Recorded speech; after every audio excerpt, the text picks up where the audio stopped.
Hello বন্ধুরা, সবাই কেমন আছো? আজ চলে এসেছি দুপুরের খাবার দাবার নিয়ে। দুপুরের মেনুতে কি আছে চলো তোমাদের সাথে একটু শেয়ার করে নিই।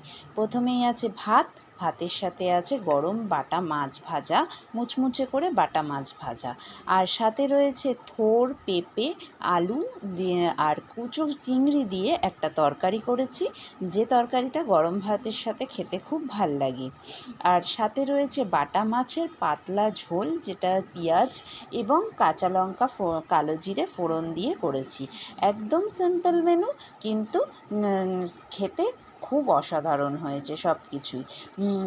আর সেটাই তোমাদের সাথে আমি শেয়ার করে নিলাম। তোমরাও জানিও দেখে কীরকম লাগছে, আর তোমাদের লাঞ্চে কী কী মেনু রয়েছে সেটাও শেয়ার করতে ভুলো না কিন্তু।